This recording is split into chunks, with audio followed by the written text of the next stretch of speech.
Lena Hart's hand froze on the crystal champagne flute she was polishing. Through the reflection, she watched two bodyguards, men paid to protect, exchange the kind of glance that preceded murder. She'd seen it before, years ago, in the seconds before her father's heart stopped beating. The rational part of her brain screamed to look away, to finish her shift, to stay invisible, like she'd been for 3 weeks. But the elevator doors were opening. Victor Salerno was stepping into the hallway, and Lena had exactly 5 seconds to decide if one man's life was worth risking her own. Bod.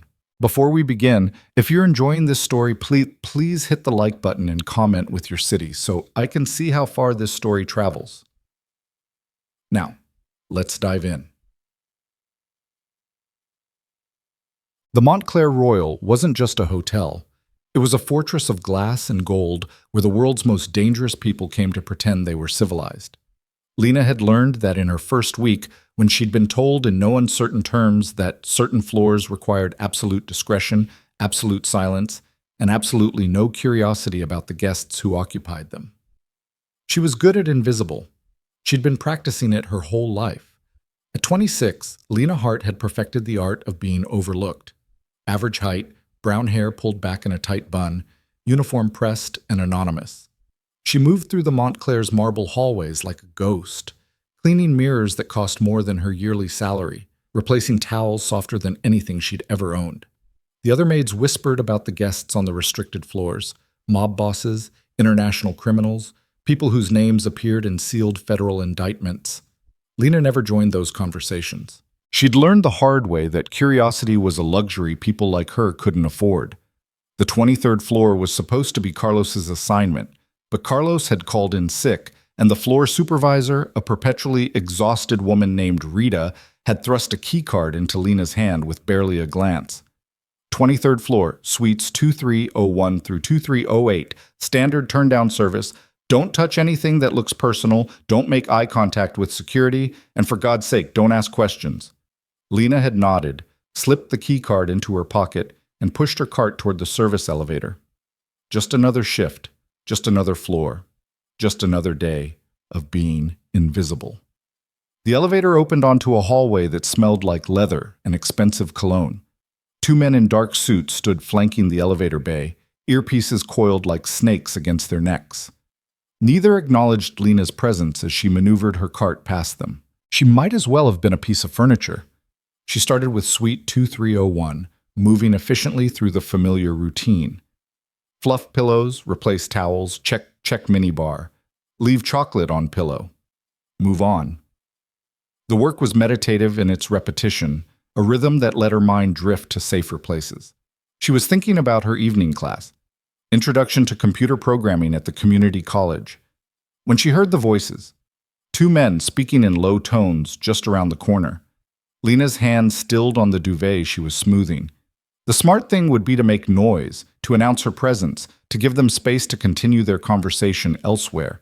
But something in the quality of their voices, urgent, tense, wrong, made her freeze instead. Confirmed for 8:15. He'll use the main elevator. And the woman? Collateral. Makes it look like a robbery gone wrong. Lena's blood turned to ice water. She knew that tone. She'd heard it before in her childhood kitchen when 2 men her father thought were friends had stood in the doorway discussing logistics. Her father, a bookkeeper for the wrong people, had stumbled onto something he wasn't supposed to see. The conversation she'd overheard from the stairs had been clinical, detached, exactly like this one. 12 hours later, her father was dead, killed in what the police called a random mugging. She'd been 16. She'd known better than to tell anyone what she'd heard. Slowly, carefully, Lena moved toward the corner, her soft-soled shoes silent on the plush carpet. She didn't want to look. Every survival instinct she possessed screamed at her to turn around, to finish her work, to leave. But her body moved anyway, drawn by the horrible certainty that she was witnessing something that would end in death. She positioned herself behind a decorative column, barely breathing, and risked a glance. 2 bodyguards stood in the alcove by the service stairs. She recognized them from the elevator bay, the same men who'd ignored her completely. One was tall and rangy with a neck tattoo partially covered by his collar. The other was built like a linebacker, his his suit jacket straining across his shoulders. They were both armed, the telltale bulge of shoulder holsters visible to anyone who knew how to look. But it was their phones that made Lena's stomach drop. The tall one was holding his screen toward his companion, showing him something. Even from a distance, Lena could see the architectural diagram, floor plans, elevator schematics, something that looked like a timing sequence. The linebacker nodded, then pulled out his own phone, fingers moving across the screen with practiced efficiency. "Rossi's team is in position on 22, the linebacker said. "Once Salerno's in the elevator, we've got 45 seconds before—" He stopped mid-sentence, head tilting slightly. Lena's heart hammered so hard she was certain they could hear it. But the linebacker was looking past the column, toward the main hallway, his expression shifting into something professional and blank. "Movement on the floor," he said quietly. Both men pocketed their phones, straightening their postures, hands falling casually to their sides in positions that would allow quick access to their weapons. They walked back toward the main hallway with the easy confidence of men who belonged exactly where they were. Lena pressed herself against the column, pulse roaring in her ears. She counted to 30 before risking another look. The alcove was empty. The hallway silent. She should leave. She should finish her shift on a different floor, claim she'd felt sick, anything. This wasn't her problem. She didn't know who Salerno was, didn't know what he'd done to earn a death sentence from his own security team. For all she knew, he deserved whatever was coming. But she kept seeing her father's face, kept hearing her mother's sobs at the funeral, the way she'd whispered, "If only someone had warned him." Lena closed her eyes, hands trembling as she gripped the handle of her cleaning cart. 3 weeks of invisibility, of careful anonymity, of keeping her head down and her mouth shut. She'd built a new life here, fragile as it was. One wrong move, one moment of misplaced heroism, and she'd lose everything. The elevator chimed. Lena's eyes snapped open. Through the gap between the column and the wall, she could see the main hallway. The elevator doors were sliding open, and a man was stepping out. He moved like violence contained in an expensive suit. Tall, broad-shouldered, with dark hair silvered at the temples, and a face that looked like it had been carved from granite. 2 more bodyguards flanked him, different men from the ones she'd overheard, their alertness genuine rather than performed. The man in the center didn't look at them, didn't acknowledge their presence. He walked with the absolute confidence of someone who'd never had to check if his orders were being followed. Victor Salerno. It had to be. The 2 guards from the alcove materialized like shadows, falling into position behind Salerno's group. To anyone else, it would have looked seamless, professional. But Lena saw the glance they exchanged, the way the tall one's hand drifted toward his jacket, the linebacker's slight nod. 8:15, they'd said. She glanced at the ornate clock mounted on the hallway wall. 8:12.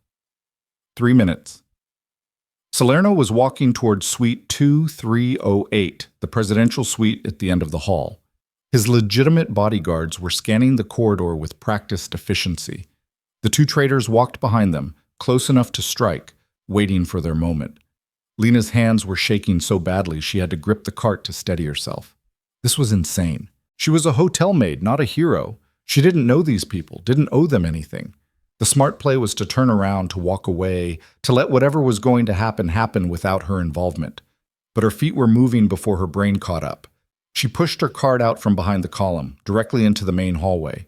6 sets of eyes snapped toward her, the 2 legitimate bodyguards instantly alert, hands moving toward weapons, the 2 traitors' expressions flickering with something that might have been panic before settling back into professional indifference. Salerno stopped walking. He didn't turn toward her, but she felt the weight of his attention like a physical thing. "Sir?" Her voice came out steadier than she'd expected, loud enough to carry but not shrill. "I need to speak with you, now." The taller bodyguard, one of the legitimate ones, moved to intercept her, his hand on her cart, his face a professional mask of polite menace. "Miss, you need to return to—" "His guards are going to kill him!" The words tumbled out in a rush, too loud, too desperate. "The 2 in the back, they're planning something for 8:15. I heard them. I saw the floor plans on their phones." The hallway went absolutely silent. Then everything happened at once. The linebacker's hand moved toward his jacket. The legitimate bodyguard nearest to him reacted instantly, his weapon clearing the holster in a motion so smooth it looked choreographed. The tall traitor grabbed for Lena, but she jerked her cart forward, the metal frame catching him in the shins hard enough to make him stumble. And Victor Salerno turned around. His eyes were the color of winter ice, and when they locked on Lena's face, she understood with perfect clarity why people feared this man. There was intelligence there, sharp and calculating, but also something colder, an absolute absence of mercy, a willingness to do whatever was necessary without hesitation or regret. "Stop!" His voice wasn't loud, but it cut through the chaos like a blade. Everyone froze. "All of you, stop moving!" The legitimate bodyguards held their positions, weapons drawn but not aimed, their attention split between the two accused men and their employer. The linebacker had his gun halfway out of his holster, his face flushed with a mixture of rage and fear. The tall one had recovered from Lena's cart attack, but he was smart enough not to reach for his weapon with 3 guns already trained in his direction. Salerno looked at Lena, really looked at her, his gaze moving from her face to her uniform to her trembling hands gripping the cart. "You're the maid," he said. It wasn't a question. "Yes, sir." "And you're telling me that my own men," he gestured toward the 2 in the back without taking his eyes off Lena, "are planning to kill me." "Yes, sir." Her throat was dry, her pulse hammering. "I heard them talking by the service stairs. They said 8:15. They said you'd use the main elevator. They mentioned someone named Rossi." Something flickered across Salerno's face. Recognition, maybe, or fury so tightly controlled it registered as almost nothing. He turned to the linebacker, and his expression shifted into something terrible. "Show me your phone, Marcus." Marcus's jaw tightened. "Mr. Salerno, this is your phone, now." For a moment, Lena thought Marcus would refuse, would go for his gun, would force this situation into violence. But Salerno's legitimate bodyguards had positioned themselves perfectly, angles of fire established, escape routes blocked. Marcus was smart enough to recognize when he'd lost. He pulled out his phone slowly, held it toward Salerno. One of the legitimate guards, a compact man with shoulders like a bull, stepped forward to take it, checked it quickly, then handed it to Salerno. The silence that followed was suffocating. Salerno scrolled through the phone with one hand, his expression unchanging. Lena watched his eyes move across the screen, watched him absorb whatever evidence was there. When he looked up, his face could have been carved from stone. "Floor plans," he said quietly. "Sent to an encrypted number 45 minutes ago. Text messages confirming positions. Payment schedules." He looked at Marcus, then at the tall guard whose name Lena didn't know. "How much was I worth? How much did my nephew pay you?" Nephew. The word landed like a bomb. Lena's stomach twisted. This wasn't just betrayal, it was family.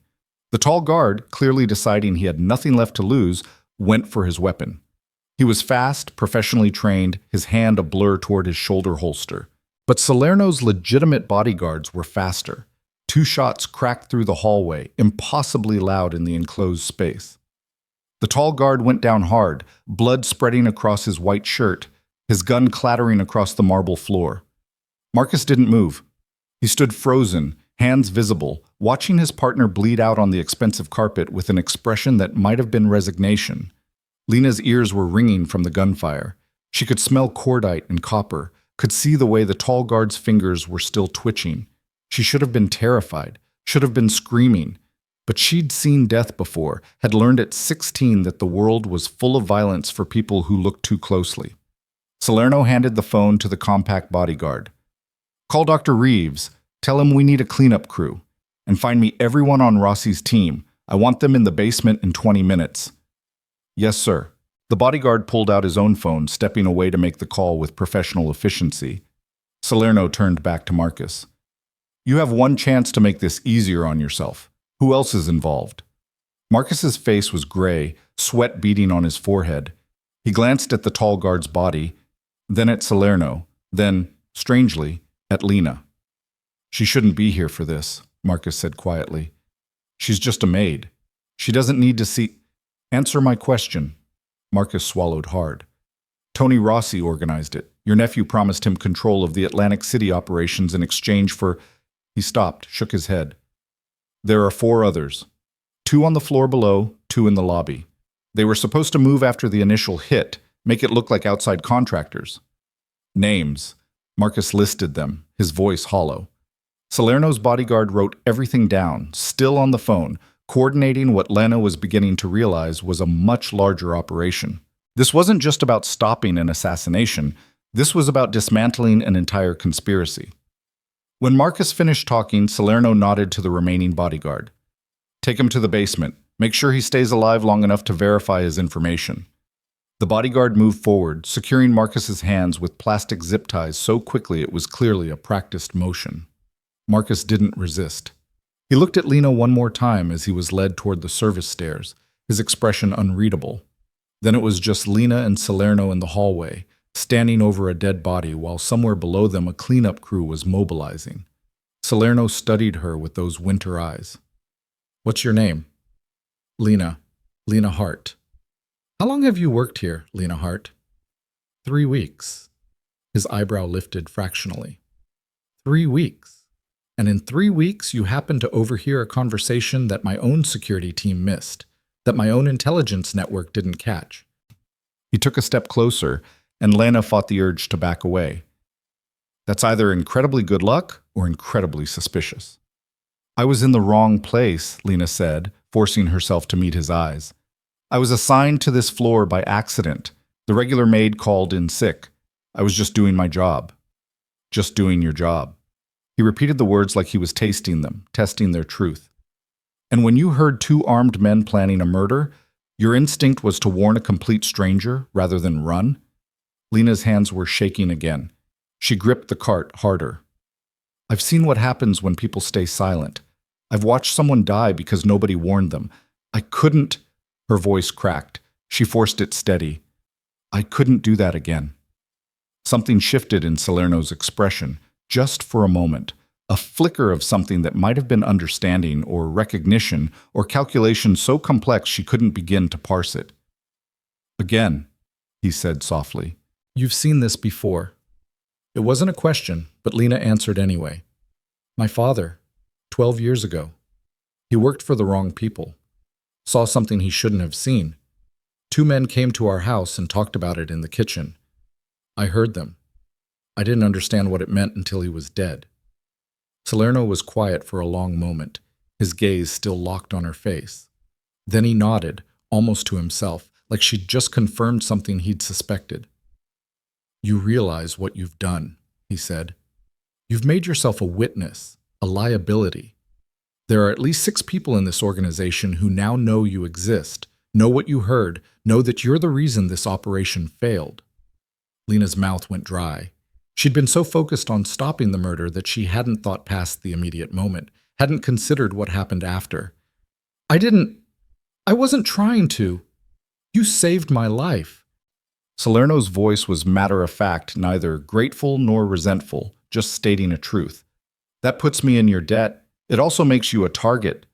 My nephew isn't going to accept this failure quietly. Neither will the people backing him. They'll come for you, Lena Hart. They'll come for you fast, and they'll be thorough." Terror clawed up Lena's throat. "What am I supposed to do?" "That depends." Salerno tilted his head, studying her like she was a puzzle he was solving in real time. "You can disappear. I can arrange new identification, a new city, enough money to start over somewhere my nephew's people will never find you. You'll spend the rest of your life looking over your shoulder, but you'll be alive. Or you stay." The words hung in the air between them, heavy with implication. "You work for me, not as a maid, as something more valuable. You have an eye for betrayal, Lena. An instinct most people never develop. In my world, that's worth more than gold." Lena stared at him, trying to understand what he was really offering. "You want to hire me? To do what, exactly?" "To see what others miss. To be invisible in rooms where important conversations happen. To tell me when the people around me are lying." His expression didn't change, but there was an intensity in his eyes that made her chest tight. "You've spent your whole life learning to disappear, to read danger, to survive. I can teach you to weaponize those skills, and in exchange I can give you something you've never had, real protection, real power, a life where you don't have to be invisible unless you choose to be." The compact bodyguard returned, nodding to Salerno. Cleanup crew is on the way. Dr. Reeves confirmed. And we've located 3 of Rossi's team. They're being detained now. Good. Take them to the basement with Marcus. I'll be down shortly. Salerno waited until the bodyguard moved away, then returned his attention to Lena. You don't have to decide now, but you need to decide soon. The window for disappearing closes quickly, and the window for becoming useful closes even faster. Lena's mind was spinning. This was insane. She should take the money, take the new identity, run as far and fast as she could. Working for a mob boss, becoming part of whatever dark empire he'd built, that was a death sentence, just slower and more complicated. But even as she thought it, she knew she was lying to herself. She'd spent 12 years being invisible, 12 years hiding, surviving, keeping her head down. And where had it gotten her? Cleaning hotel rooms, taking night classes she could barely afford, living in a studio apartment where the heat didn't work half the time. She'd been invisible so long she'd almost forgotten what it felt like to be seen. Victor Salerno saw her. Not as a maid, not as a witness, not as a liability to be eliminated. He saw something useful, something valuable, something worth keeping alive. If I stay, Lena said slowly, her voice steadier than she felt, I need guarantees.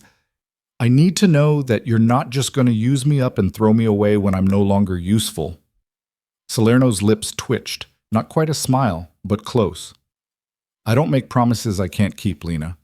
But I can tell you this, people who work for me, people who prove themselves loyal and competent, are protected. Absolutely. Completely. My nephew is about to learn what happens when you betray that protection. I don't take it lightly. As if summoned by his words, another bodyguard appeared from the elevator, this one older with a scar running through his eyebrow. He moved to Salerno's side, leaning in to speak quietly. Lena caught fragments. Basement secure. Rossi located. Nephew en route. Before Salerno held up a hand. Bring the nephew to the penthouse. I'll deal with him personally. The bodyguard nodded and disappeared back toward the elevator. Salerno turned to Lena. I need to handle family business. You have 2 hours to make your decision. Wait in suite 2308, the presidential suite. Don't leave, don't call anyone, don't use your phone. My people will make sure you're safe while you think. He started walking toward the elevator, then paused, looking back at her. For what it's worth, Lena, you made the right call. Warning me. Most people in your position would have chosen survival over principle. The fact that you didn't tells me everything I need to know about who you are. Then he was gone, stepping into the elevator with his remaining bodyguards, leaving Lena alone in the hallway with a dead body and a choice that would define the rest of her life. She looked down at her hands, still gripping the cleaning cart. They'd stopped shaking. Somewhere in the last 10 minutes, terror had transformed into something else, something calmer, clearer, more focused. For 12 years, she'd been running from her father's death, running from the guilt of knowing she could have warned him, running from the truth that silence was a kind of complicity. She was done running. Lena released the cart, straightened her spine, and walked toward suite 2308. Behind her, she heard the elevator chime as the cleanup crew arrived. She didn't look back. Whatever came next, whether it was protection or danger, power or destruction, she would face it with her eyes open. She was done being invisible. The presidential suite was obscene in its luxury. Floor-to-ceiling windows overlooking the city, furniture that probably cost more than her car, a wet bar stocked with liquor she couldn't pronounce. Lena stood in the center of the living room, looking out at the lights spreading like stars across the darkness, and tried to imagine what her life would look like if she said yes. Working for Victor Salerno meant entering a world where betrayal was currency and violence was language. It meant watching people die. It meant becoming complicit in things she couldn't even imagine yet. It meant sacrificing whatever remained of her innocence, her normalcy, her chance at an ordinary life. But it also meant never being powerless again, never being the person who heard the conversation and did nothing, never being the girl crying at her father's funeral, wishing she'd been brave enough to speak up. 2 hours, Salerno had said. 2 hours to decide. Lena poured herself a glass of water from the wet bar, her hands steady now, her mind clear. She didn't need 2 hours. Somewhere between the hallway and this suite, between terror and choice, she'd already made her decision. She just needed to survive long enough to see it through. Outside the windows, the city glittered with 1,000 dangerous promises. Lena raised her glass to the view, a silent toast to the life she was about to claim, and waited for Victor Salerno to return.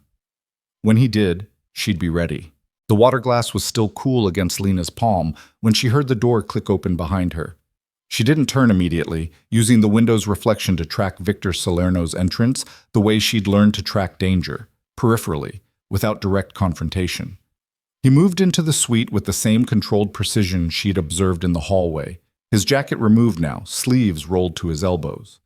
There was blood on his shirt cuff, just a few drops, dark against the white fabric. He noticed her noticing, and his expression didn't change. "My nephew won't be a problem anymore," he said, walking to the wet bar and pouring himself 3 fingers of scotch. "Neither will Rossi or his team." Lena set down her water glass carefully. "You killed them." "I ended a threat." He took a long drink, his back to her, shoulders tight with tension that his voice didn't betray. "In my world, mercy is just delayed consequences. I don't do delayed." She should have felt horror, should have felt disgust. Instead, she felt a strange, cold clarity. Her father had died because someone had shown mercy to the wrong people, had delayed consequences until it was too late. There was a brutal logic to Salerno's approach that she understood better than she wanted to admit. "You said I had 2 hours to decide," Lena said. "It's been 40 minutes." Salerno turned to face her, leaning against the bar with the scotch glass balanced in one hand. "And?" "I'm staying." He studied her for a long moment, those winter eyes searching her face for doubt, for hesitation, for the crack that would tell him she'd break under pressure. Whatever he saw must have satisfied him because he nodded once, sharp and decisive. "Then we need to establish some ground rules," he said. "First, from this moment forward, you work exclusively for me, not the hotel, not anyone else. Your old life ended the second you opened your mouth in that hallway." "I understand." "Second, you tell me the truth. Always. I don't care if it's inconvenient, if it implicates you, if you think I don't want to hear it. The people around me lie constantly. I need at least one person who doesn't." Lena met his gaze directly. "And if the truth is something you don't like, then I'll deal with it. But I'll deal with it honestly." He took another drink. "Third, you do exactly what I tell you when I tell you, without question. I don't have time to explain my reasoning in the moment. You trust my judgment or this doesn't work." That sounds like a recipe for getting manipulated. It sounds like survival. Salerno set down his glass with a soft click. "I'm offering you protection, Lena, not partnership. Not yet. You prove yourself useful, prove yourself loyal, then we renegotiate. But right now, you're an asset I'm choosing to develop rather than eliminate. Don't confuse that with equality." The bluntness should have stung. Instead, it was almost refreshing. No pretense, no false promises, just the clear outline of exactly where she stood. "Fine," Lena said. "But I have conditions too." His eyebrow lifted fractionally. "Do you?" "I want to finish my degree, computer programming. I've got 2 more semesters. I'm not giving that up." "Agreed. It might even be useful. And I want to know what I'm walking into. I'm not going in blind. You tell me what this organization actually does, who the real threats are, what I'm going to be dealing with." Salerno was quiet for a moment, considering. Then he gestured to the leather sofa facing the windows. "Sit down. This is going to take a while." Lena sat, her spine straight, hands folded in her lap. Salerno took the chair across from her, the city lights casting shadows across his face that made him look older, harder, more dangerous. "My family has controlled organized crime on the eastern seaboard for 3 generations, he began, his voice matter-of-fact. "Gambling, construction, labor unions, certain import-export operations.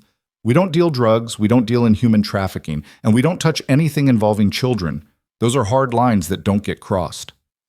"Why?" "Because power without principles is just chaos, and chaos is bad for business." He leaned back in his chair, fingers steepled. "My father built this organization on the idea that you could be profitable without being a monster. That philosophy has kept us in power while other families tore themselves apart." Lena processed that, trying to reconcile the man who'd just ordered executions with the one talking about principles. Your nephew didn't share that philosophy. My nephew was an ambitious idiot who thought violence was the same as strength. Salerno's expression darkened. He wanted to expand into territories that would have started a war we couldn't win. When I refused, he decided to remove the obstacle. So he hired his own security team to kill you. He thought he hired them. They were mine all along. At Lena's confused look, Salerno's lips twitched. Marcus and his partner were loyal. The plan was for them to feed me information about internal threats while pretending to be available for hire.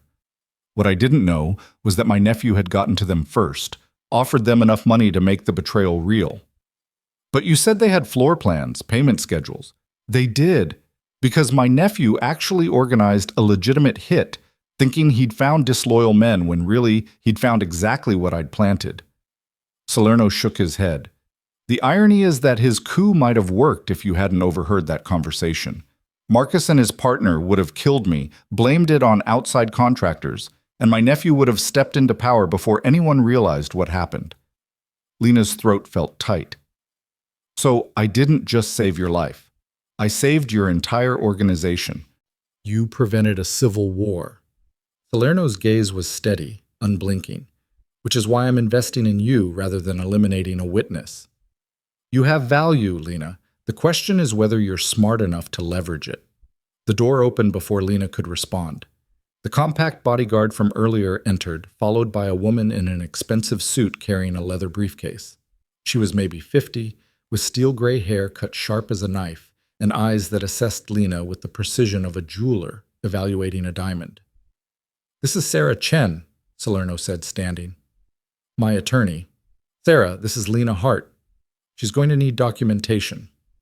Sarah set her briefcase on the coffee table and opened it with practiced efficiency. New identity or enhancement? Enhancement for now. Keep her real name, but we need employment records, background verification, security clearance. Make her look like she's been working private security for the last 5 years. An international or domestic? Domestic, nothing too exotic. We want believable, not impressive. Salerno turned to Lena. Sarah's going to need information from you. Social security number, current address, employment history. Give her everything. She's bound by attorney-client privilege, which in this case extends to you. Lena spent the next 20 minutes answering Sarah's questions while the attorney typed rapidly on a tablet, occasionally asking for clarification or additional details. It was surreal, watching her entire history being cataloged and then systematically reconstructed into something more useful, more dangerous. Education? Sarah asked, fingers poised over the screen. High school diploma. Currently enrolled at Metro Community College, computer programming. We'll keep the college enrollment, Sarah said, making notes.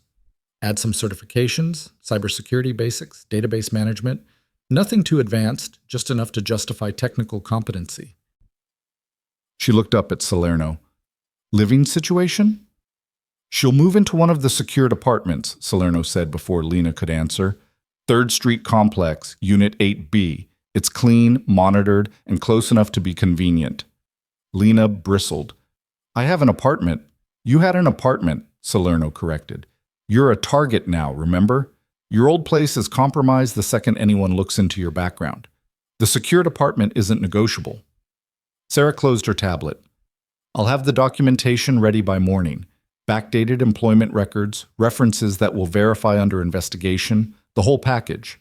As of tomorrow, Lena Hart has been working freelance security consulting for the last 5 years with glowing recommendations. Good. Salerno walked Sarah to the door, speaking quietly. Lena caught fragments. Full surveillance, restricted access, daily reports, before the attorney left and Salerno returned. Your old life is being erased as we speak, he said, sitting back down. By morning, you won't exist as a hotel maid anymore. Your supervisor will be told you quit without notice. Your apartment will be emptied, belongings moved to storage, lease terminated. Anyone looking for Lena Hart, the invisible maid, will hit a dead end. The finality of it was terrifying. What if I want some of my things? Make a list. My people will retrieve anything that matters. He paused. But understand, this is a one-way door, Lena. Once you walk through it, There's no going back to who you were. The invisible woman dies tonight. What comes next is something different. Lena thought about her studio apartment with its broken heat and thin walls. Thought about her collection of secondhand textbooks, her laptop held together with duct tape, her waitress uniforms from 3 jobs ago that she'd kept because they were comfortable. None of it was worth preserving. She'd been clinging to the debris of a life that had never been enough. "I don't need anything," she said. "Let it go." Salerno's expression shifted into something that might have been approval. "Good. Then let's talk about what happens next." The compact bodyguard entered again, this time accompanied by a woman Lena hadn't seen before. She was tall and athletic, with dark skin and a scar running along her jawline that she made no effort to hide. Her eyes swept the room with professional assessment before settling on Lena with frank curiosity. "This is Maya Torres," Salerno said, "head of personal security. Maya, this is Lena Hart. She's your new project." Maya crossed her arms, studying Lena with the intensity of a general evaluating a raw recruit. "The maid who caught the coup." "The asset who prevented a coup," Salerno corrected. "I want her trained. Self-defense, situational awareness, basic firearms. She's got good instincts but no skills. Fix that." "Timeline?" "Fast. We've got a situation developing that she might be useful for." He turned to Lena. "Can you handle intensive training, long hours, physical work, probably some bruises?" Lena thought about the women's self-defense class she'd taken at the community center. 2 hours on Saturday mornings, basic moves taught by a board instructor. This would be nothing like that. "I can handle it," she said. Maya's smile was sharp. "We'll see. Tomorrow morning, 6 a.m., gym on the 3rd floor of your building. Wear something you can move in and don't eat a big breakfast. You're going to throw up at least once." "Wonderful," Lena muttered. "Maya will also teach you how to read a room properly," Salerno continued. "How to identify threats, how to spot security weaknesses, how to move through spaces without drawing attention. The skills you developed surviving, we're going to weaponize them." Maya circled Lena slowly, still assessing. "She's small. That's good for undercover work. Forgettable face, average build. People won't remember seeing her." "Hey," Lena protested. "I'm right here." "You want me to lie?" Maya's expression didn't change. "You're not beautiful enough to be memorable or ugly enough to be notable. That's a tactical advantage. Use it." Salerno's phone buzzed. He glanced at it, frowned, then stood. "I need to handle something. Maya, get Lena to the apartment. Make sure she's secure. We'll resume this tomorrow after her first training session." He looked at Lena. "Get some sleep. You're going to need it." Then he was gone, leaving Lena alone with Maya and the compact bodyguard, whose name she still didn't know. Maya gestured toward the door. "Come on. Let's get you settled before someone decides you're a liability worth eliminating." The secured apartment building looked ordinary from the outside, just another renovated warehouse in a neighborhood that was gentrifying block by block. But the moment they entered, Lena noticed the differences. Cameras in every corner, positioned to eliminate blind spots. A security desk staffed by 2 men who looked more like special forces than rent-a-cops. Keycard access to the elevator, biometric scanner backup. "3rd floor," Maya said, swiping her card. "Units 8A through 8D are all secured residences. Your neighbors work for Salerno too, so don't worry about noise complaints." The elevator opened onto a hallway that smelled like fresh paint and expensive carpet. Maya led her to 8B, using another keycard to unlock the door. The apartment was nicer than anywhere Lena had ever lived. Hardwood floors, modern kitchen, floor-to-ceiling windows with automated blinds. The furniture was minimal but high quality. Leather sofa, glass dining table, a bed visible through the open bedroom door that looked like it cost more than her car. "Fully furnished," Maya said, walking through and checking the windows with professional efficiency. "Kitchen stocked with basics. Security system is already active. Cameras outside your door, motion sensors on the windows. You get into trouble, hit the panic button." She pointed to a small red button mounted near the light switch. "Response time is under 90 seconds. Lena set down her purse, the only thing she'd brought from the hotel, and looked around at what was now her home. "This is insane. This is Tuesday." Maya's expression softened slightly. "Look, I know this is overwhelming. Yesterday you were a maid. Today you're whatever Salerno decides you are. But you made your choice. Now you deal with the consequences. Did you get a choice? Lena asked. When you started working for him? Maya was quiet for a moment, her hand unconsciously touching the scar on her jaw. Salerno found me in a women's shelter 6 years ago. My ex-husband had put me there after I finally fought back hard enough that he couldn't hide the damage. I had nothing, no money, no family, no way to disappear that he wouldn't find me. She met Lena's eyes. Salerno made my ex-husband disappear instead. Then he offered me a job. So yeah, I got a choice. But it was the kind of choice where one option is life and the other is waiting to die. What happened to your husband? I don't know. I don't ask. Maya's smile was cold. But he hasn't bothered me in 6 years, so I'm not complaining. The compact bodyguard appeared in the doorway. Perimeter is clear. I've got night watch assigned. Good. Maya turned back to Lena. This is Marcus Chen, no relation to Sarah despite the last name. He'll be coordinating your security detail until you're trained enough to spot threats yourself. Marcus nodded at Lena, his expression neutral. You need anything? You call the desk downstairs. They'll relay to me or whoever's on shift. Don't open the door for anyone you don't recognize, even if they claim to be building maintenance. If it's legitimate, the desk will verify first. How long am I going to need a security detail? Lena asked. Until Salerno says you don't, Marcus said simply. Could be a week, could be a year. Depends on what threats develop. After they left, Lena stood alone in the apartment, processing the last 6 hours of her life. This morning, she'd woken up in her studio, stressed about rent and chemistry homework. Now she was living in a secured building, employed by a mob boss, scheduled for weapons training at 6 a.m. She should have been terrified, should have been questioning every decision that led her here. Instead, she felt a strange, fierce clarity. For the first time in 12 years, she wasn't hiding, wasn't invisible, wasn't powerless. She was dangerous now, or at least she would be once Maya was done with her. Lena walked to the window, looking out at the city lights below. Somewhere out there, people were living normal lives, going to normal jobs, dating normal people, worrying about normal problems. She'd spent 12 years trying to be one of them, trying to disappear into normalcy so completely that danger would never find her again. It had been a waste of time. Danger had found her anyway, the moment she'd stepped onto that restricted floor. The only difference was that this time she'd chosen to face it head-on instead of running. And that choice had transformed her from victim to asset, from invisible to essential. Her phone buzzed. Unknown number. Lena hesitated, then answered. Miss Hart. Salerno's voice was clipped, professional. Just confirming you're secure. I'm in the apartment. Good. One more thing. The situation I mentioned earlier is developing faster than expected. I'm going to need you operational sooner than planned. Lena's pulse quickened. How soon? 3 days. Maybe 4. He paused.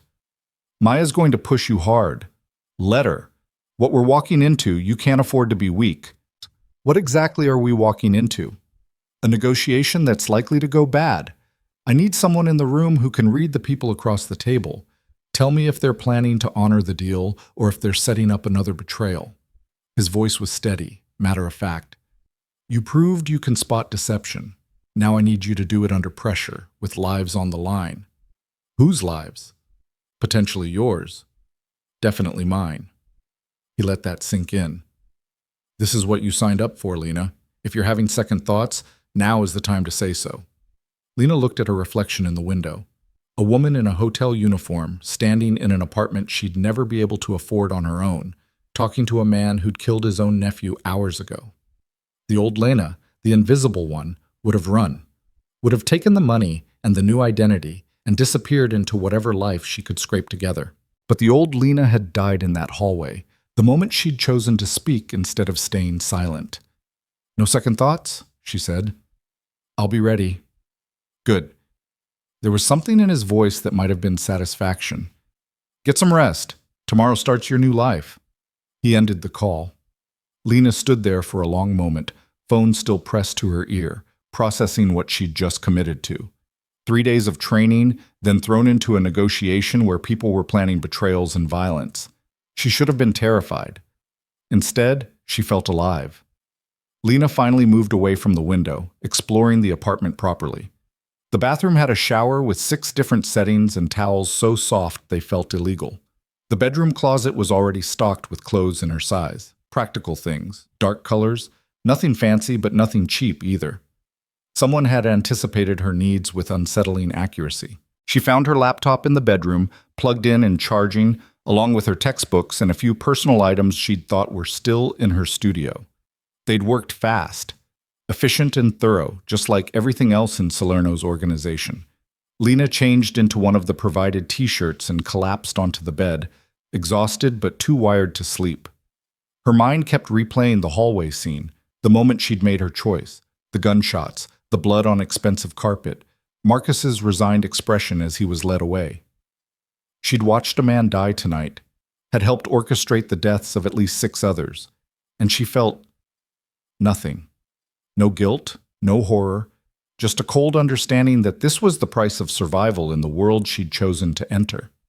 Maybe that should have worried her. Maybe the ease with which she'd accepted violence meant something dark about who she was becoming. Or maybe it just meant she'd finally stopped pretending the world was anything other than what it actually was. Dangerous, brutal, and merciless to people who refused to fight back. Her phone buzzed again. This time it was a text from an unknown number. 6 a.m. Don't be late. And seriously, don't eat a big breakfast.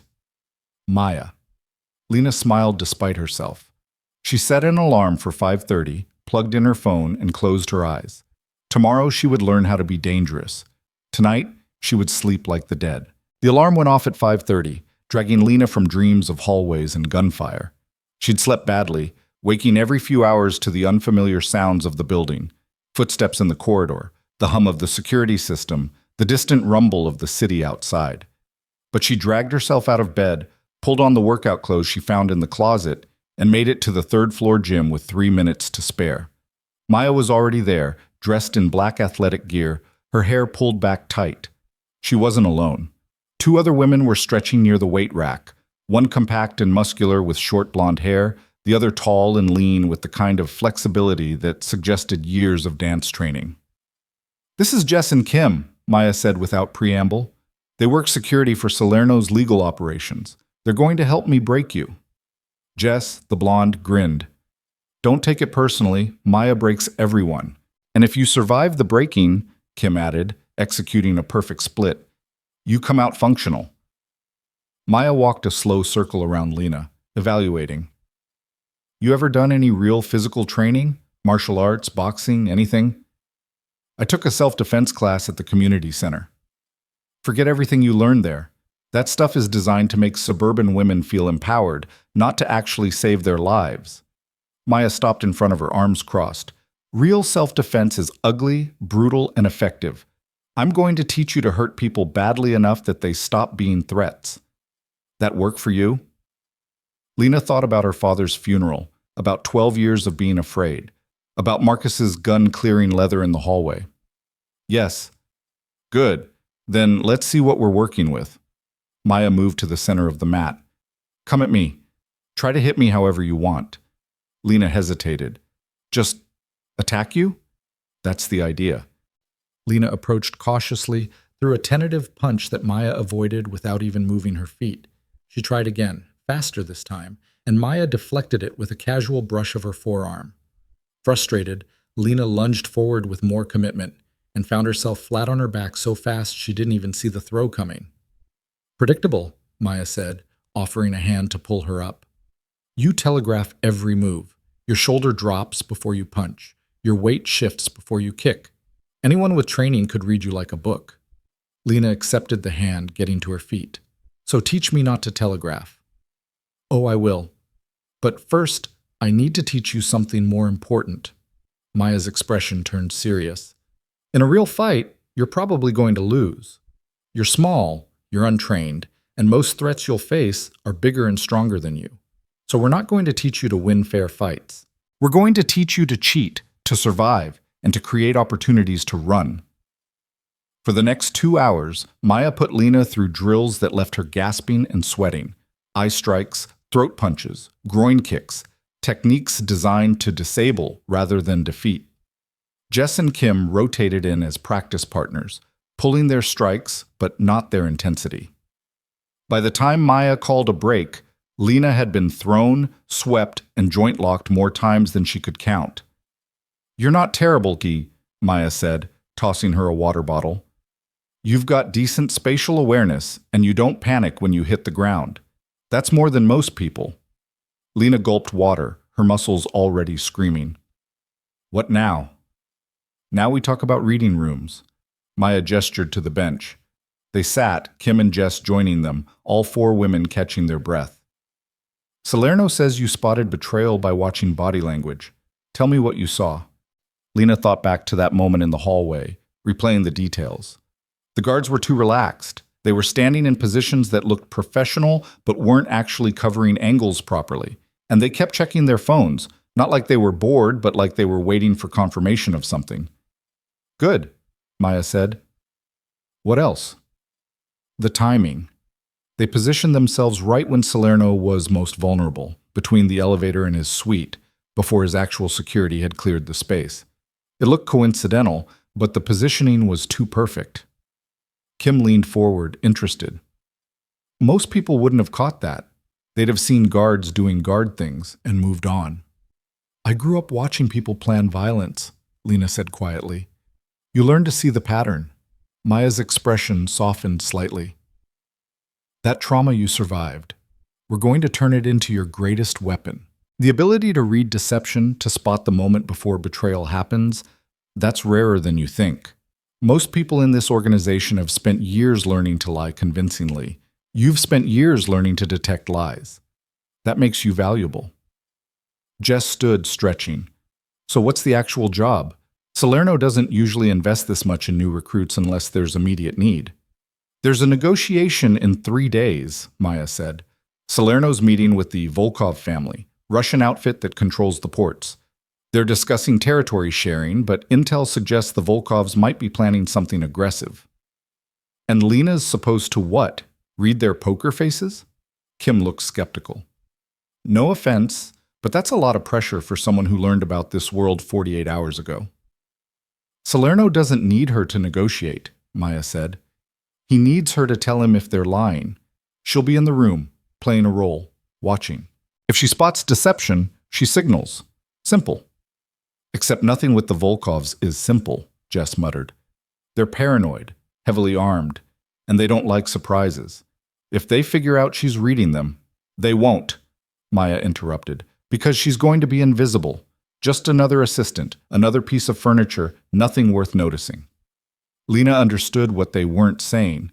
If the Volkovs discovered what she was doing, if they perceived her as a threat or an insult, the negotiation would collapse. And negotiations that collapsed in this world tended to end with bodies. "What happens if I'm wrong?" Lena asked. "If I read someone as lying when they're not, or miss a deception that matters?" Maya met her eyes directly. "Then people die. Maybe Salerno, maybe you, maybe both. That's the job, Lena. High stakes, no margin for error." The weight of it settled over Lena like a physical thing. 3 days ago, her biggest worry had been making rent. Now she was being asked to read deception in a meeting between criminal organizations where failure meant death. "I can do this," she said, forcing confidence into her voice she didn't entirely feel. "We'll make sure you can," Maya said, standing, "which means we need to work on your cover story and your ability to stay invisible under pressure. On your feet." The rest of the day blurred together in a series of drills and scenarios. Maya would create situations, entering a room, standing in a corner during a conversation, serving drinks while people talked, and critique every movement, every expression, every moment where Lena drew attention instead of deflecting it. "You're still too conscious of yourself," Maya said after the 15th attempt. "You're trying to be invisible, which makes you tense. Truly invisible people aren't trying. They just exist without expecting to be noticed." "How do I do that?" "You remember that you're not important." Maya's tone was matter-of-fact. "Not in the moment, anyway. You're a function, not a person. You're there to observe, not to participate. The second you start thinking of yourself as part of the scene, you become visible." It was a strange kind of meditation, learning to erase herself while remaining hyper-aware of everything around her. But by the end of the day, Lena was starting to get it. The way to move through a space without creating ripples, to watch without being seen watching. That evening, Salerno summoned her to his office in the building's penthouse. The space was all dark wood and leather, walls lined with books that looked read rather than decorative. He was behind his desk when she entered, reading something on his computer, and didn't look up immediately. "Sit," he said, still focused on the screen. Lena sat in one of the leather chairs facing the desk, waiting. This was a test too, she realized, seeing if she'd fidget, if she'd speak first, if she'd show impatience or nervousness. She kept her hands still, her expression neutral, and waited. After a full minute, Salerno closed his laptop and gave her his complete attention. "Maya says you're progressing faster than expected. That's good. We're going to need it." She mentioned the Volkov negotiation. "Then she told you what's at stake." He leaned back in his chair, fingers steepled. "The Volkovs control port access for most of our legitimate shipping operations. We've had an arrangement for years. They take a percentage, we get clean passage, everyone profits. But recently they've been getting ambitious, making demands that suggest they think they have leverage we don't know about." "What kind of leverage?" "That's what you're going to help me find out." Salerno pulled a folder from his desk drawer, slid it across to her. "These are the key players you'll see at the meeting. Study them. Learn their faces, their backgrounds, their known associates. I need you to be able to read their reactions in real time." Lena opened the folder. Inside were photographs and dossiers, professional surveillance photos paired with detailed information. She recognized the format from crime dramas, but seeing it in real life was different. These weren't actors. These were actual criminals, their lives reduced to bullet points about arrests, suspected murders, family connections. "Dmitry Volkov," Salerno said, pointing to the first photo. "Head of the family, ex-military, served in Chechnya, came to the States in the late 90s. He's smart, disciplined, and absolutely ruthless. But he's also pragmatic. If he sees a deal that benefits him more than violence would, he'll take it." The next photo showed a younger man with cold eyes and expensive clothes. "His son, Alexei. Heir apparent, but he's nothing like his father. Alexei's a true believer in the old ways. Thinks Americans are weak, thinks our organization is soft. He's been pushing his father to make more aggressive moves." "You think Alexei is the real threat," Lena said, studying the photo. "I think Alexei is impatient and ambitious, which makes him dangerous." Salerno moved to the next photo. "This is Irina Volkova, Dmitri's sister. She handles their financial operations. Harvard MBA, completely legitimate on paper, but she's the one who makes their money disappear into legal channels." Lena flipped through the rest of the dossiers. Bodyguards, advisors, associates, each one meticulously documented, their patterns and preferences laid out like recipes. "The meeting is in 3 days," Salerno continued. "Neutral territory. A private dining room at Il Pelicano, an upscale Italian restaurant downtown. You'll be there as my assistant, taking notes, serving drinks, generally being forgettable. Your only job is to watch them and tell me if anything feels wrong. How do I signal you if I spot something? We'll establish codes tomorrow, simple gestures that won't be obvious to anyone watching." He paused.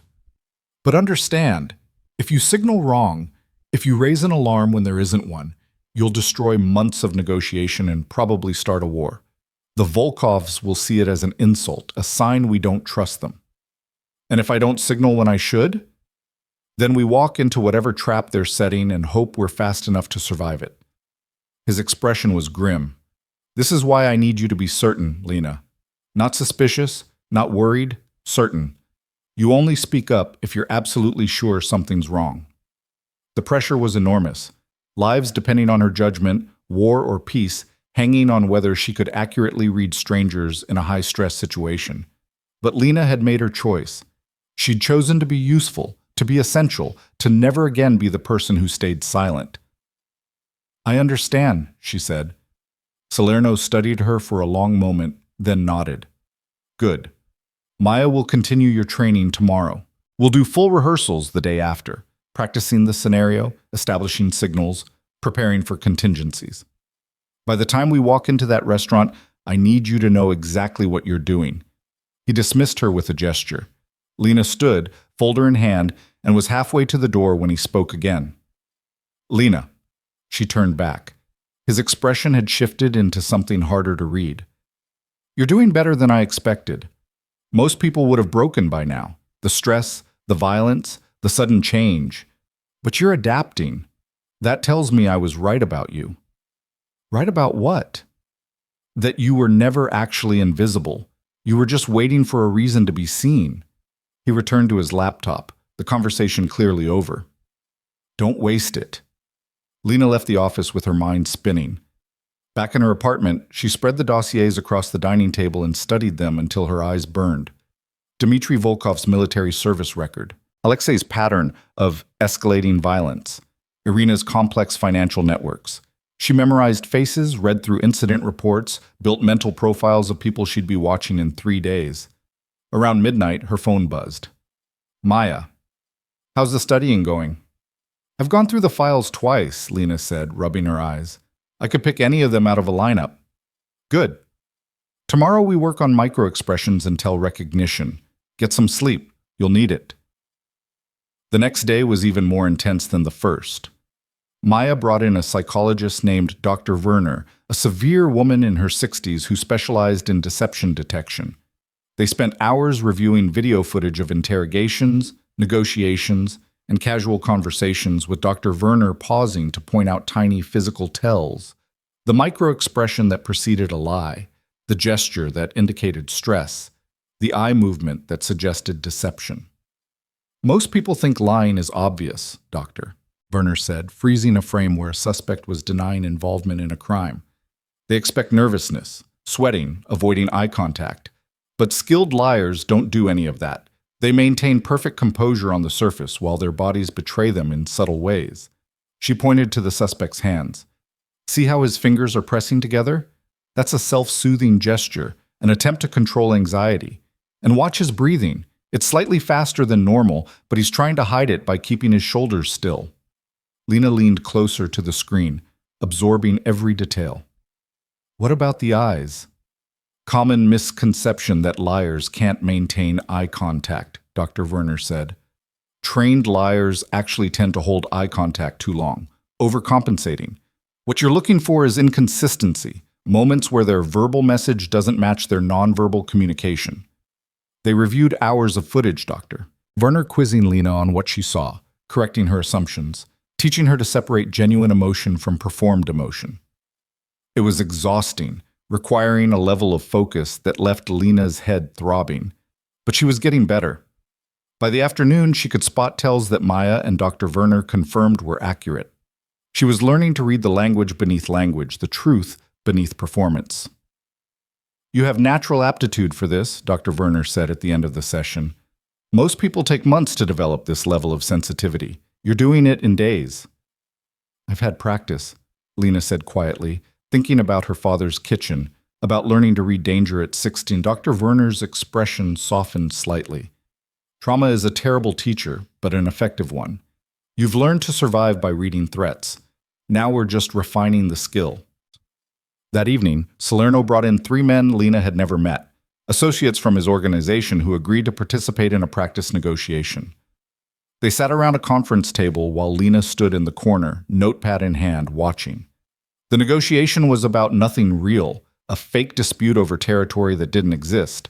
But the men performed their roles with commitment, some playing honest brokers, others playing hidden agendas. Lena's job was to identify which was which.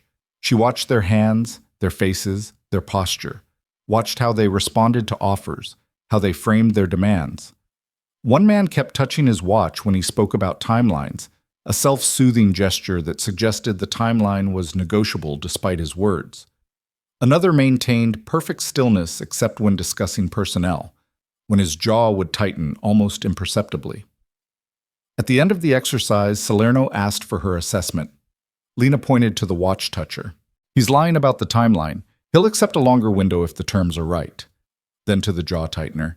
"And he's got a personnel problem he's not disclosing, someone he doesn't trust or can't control." Both men looked surprised. Salerno smiled, barely. "She's right on both counts. Gentlemen, thank you. You're dismissed." After they left, Salerno turned to Lena with something that might have been pride in his expression. "You're ready." "I don't feel ready." "No one ever does. But ready isn't about confidence, it's about competence. And you've got the competence." He walked to the window looking out at the city. "Tomorrow we do a full dress rehearsal. You'll wear what you'll wear to the meeting, practice the exact scenario we expect. Then the day after, we do it for real." Lena's stomach tightened with anticipation and fear. What happens if the Volkovs really are planning something? "Then we respond appropriately," Salerno said, his tone flat and cold. "The Volkovs have been useful partners, but no partnership is worth more than survival. If they're planning betrayal, we'll end the threat before it begins." "You mean you'll kill them?" "I mean I'll do what's necessary." He turned from the window, meeting her eyes. "You need to understand something, Lena. The world we operate in doesn't have room for hesitation or mercy. You spot a threat, you eliminate it. You identify a weakness, you exploit it. That's how you survive long enough to matter." Lena thought about Marcus, about Salerno's nephew, about all the people who died in the last 3 days because they'd made the wrong bet or chosen the wrong side. "And if I can't do that? If I see a threat but can't pull the trigger? Then you tell me, and I'll pull it for you." His expression was matter of fact.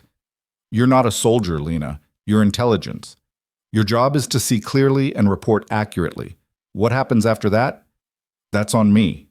It should have been comforting. Instead, it felt like a weight settling on her shoulders. She was becoming complicit in violence, in death, in the machinery of an organization that solved problems with bullets and buried bodies. The old Lena would have run from that realization. But the old Lena was dead, and the woman standing in this office had made her choice. The dress rehearsal the next day was conducted at Il Pelicano after hours, Salerno having arranged private access to the restaurant. The dining room was elegant and intimate, with private booths and discreet spacing that allowed conversations to happen without being overheard. Perfect for negotiating the kind of deals that needed to stay off record. Maya dressed Lena in business casual, dark slacks, a cream blouse, minimal jewelry. "You want to look professional but not threatening, like someone competent enough to take notes but not important enough to be worth remembering." They practiced the scenario a dozen times. Lena would enter with Salerno, take her position near the wall with her notepad, serve water when appropriate, and watch. Salerno and Maya role-played the Volkovs, testing different scenarios: cooperative negotiation, escalating tension, hidden threats. Each time, Lena had to identify the tone shift, the moment when cooperation became manipulation. They established signals. Lena adjusting her pen meant minor concern, touching her ear meant serious threat, setting down her notepad meant imminent danger. "Subtle," Maya emphasized. "These gestures have to look natural, like unconscious movements. The second the Volkovs think you're signaling, the game's over." By the end of the rehearsal, Lena's nerves were steady, her signals automatic. She knew her role, knew her purpose, knew exactly what Salerno expected from her. That night, she couldn't sleep. She lay in bed staring at the ceiling, mind racing through scenarios and contingencies. Tomorrow she would walk into a room with actual criminals, people who killed for business reasons, and she would have to read them accurately enough to prevent a war. The enormity of it was crushing. But beneath the fear was something else, a fierce, hungry excitement. For 12 years she'd been powerless, reactive, surviving. Now she was choosing action, choosing to matter, choosing to be essential. Her phone buzzed at 2 a.m. Salerno. "Can't sleep either?" Lena sat up. "No, sir." "Good. Means you're taking this seriously." He paused. "I want you to understand something before tomorrow. You're going to see things in that room that might disturb you. The Volkovs operate differently than we do, more brutal, less subtle. Don't let it throw you. Stay focused on what you're there to do." "I understand." "And Lena?" His voice softened fractionally. "You've proven yourself more capable than I expected. Whatever happens tomorrow, know that I trust your judgment. If you signal a threat, I'll act on it immediately. Don't second-guess yourself." The call ended. Lena sat in the darkness, processing his words. Trust. From a man who'd killed his own nephew for betrayal. From a man who'd built an empire on the principle that loyalty was the only currency that mattered. She'd earned that trust in 3 days by seeing what others missed, by choosing truth over safety, by proving she could operate in a world where hesitation was death. Tomorrow, she would prove it again. Lena finally fell asleep around 4, her last conscious thought a strange kind of prayer, not to any god, but to whatever instinct had kept her alive this long. She would need every bit of it. When the alarm went off at 7, she was ready. Maya arrived at Lena's apartment at noon with a garment bag and a makeup kit. She'd traded her usual tactical gear for an elegant black suit that made her look like high-level corporate security rather than someone who could kill with her bare hands. "Time to transform you into someone forgettable," Maya said, laying out the contents of the garment bag on the bed. The outfit was perfectly calibrated, expensive enough to suggest competence, plain enough to avoid drawing attention. Charcoal slacks, ivory silk blouse, a structured blazer that concealed without advertising. Lena dressed while Maya worked on her hair, pulling it back into a sleek bun that looked professional and severe. The makeup was minimal, just enough to look polished, not enough to be memorable. When Maya finished, Lena barely recognized herself in the mirror. She looked like 1,000 other assistants in 1,000 other offices, anonymous and efficient. "Perfect," Maya said, stepping back to assess her work.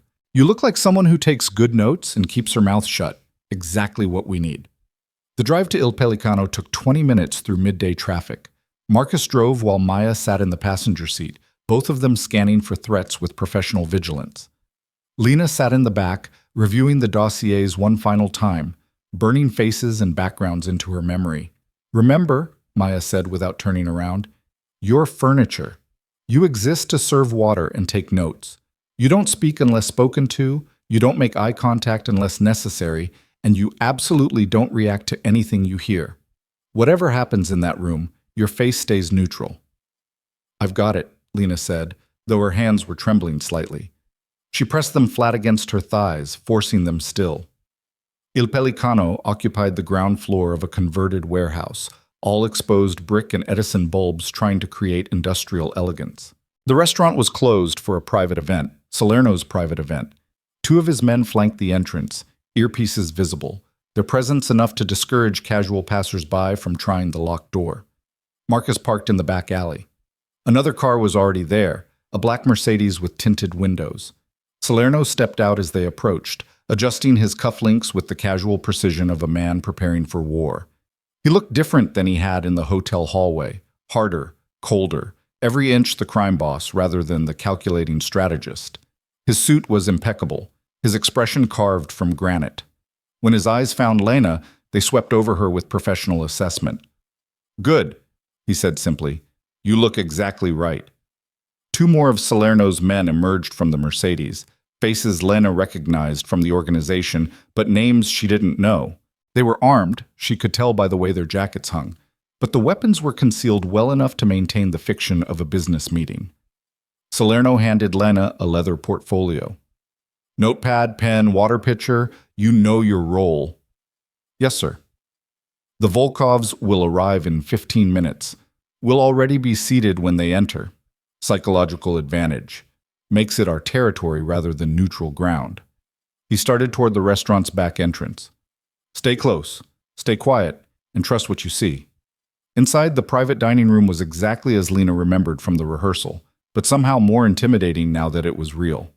The table was set for 8, 4 on each side, with Lena's position at a small desk against the wall where she could observe without participating.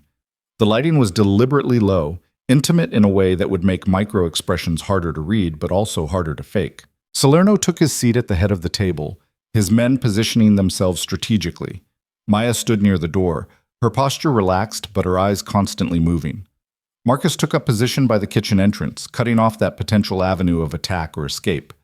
Lena moved to her designated spot, set down the portfolio, and poured water into the glasses at each place setting. Her hands were steady now, the familiar routine of service calming her nerves.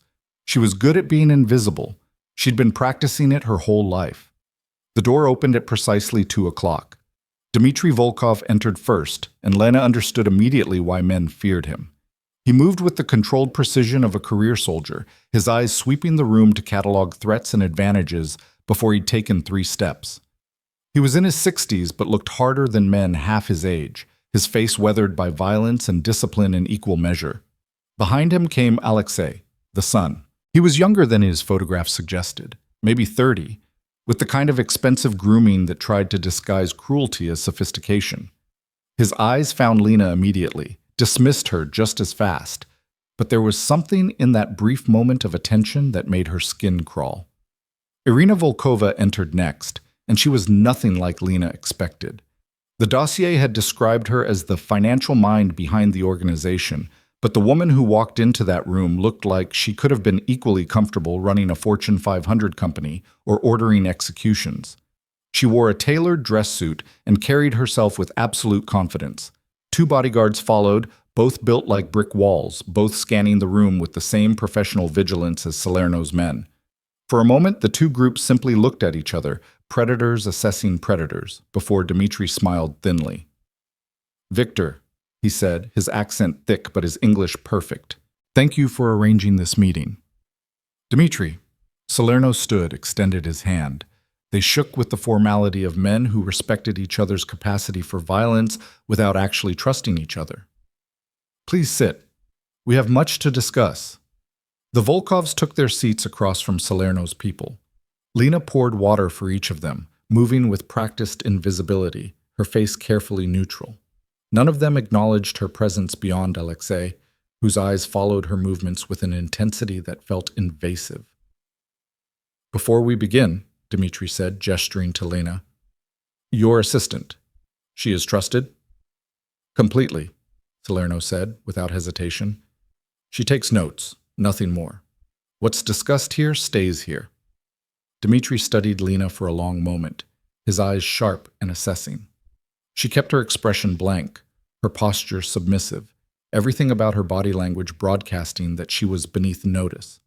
Finally, he nodded. "Very well. Then let us talk business."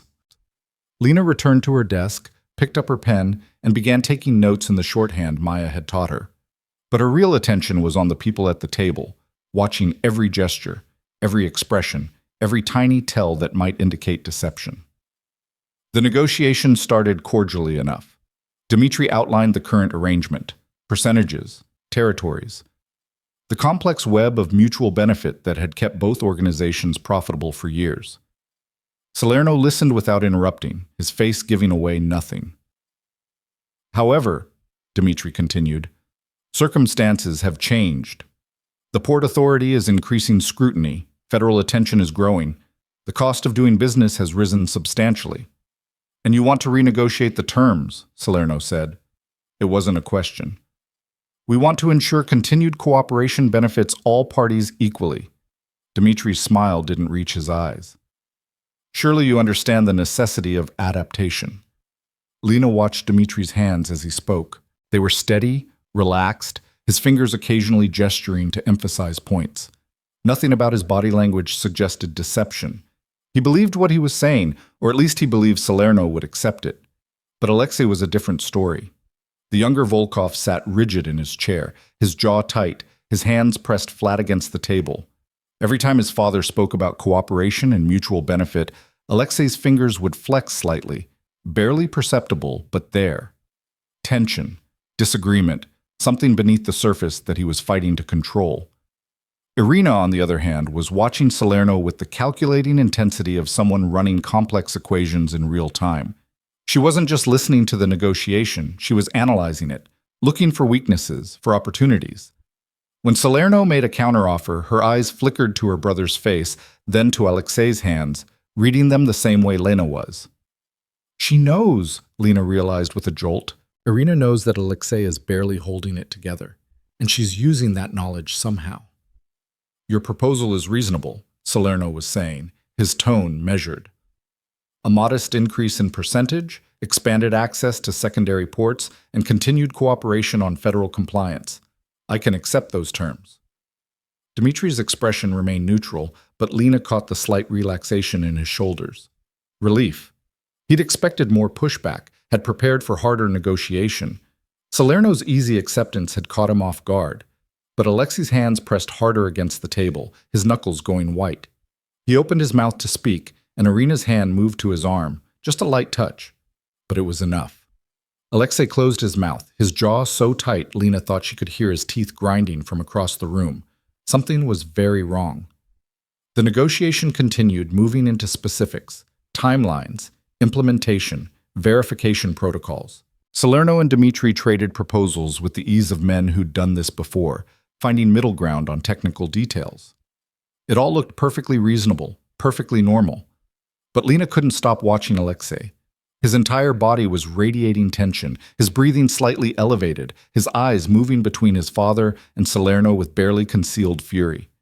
And Irina kept touching his arm, little gestures of restraint that looked affectionate but were clearly control. They're holding him back, Lena thought. Dmitri and Irina are keeping Alexei from doing something. But what? Then Irina spoke for the first time, her voice smooth and professional. Of course, we'll need assurances of good faith. The last time we renegotiated, there were complications with verification. I'm sure you understand our need for certainty. Of course, Salerno said. What did you have in mind? A gesture of trust.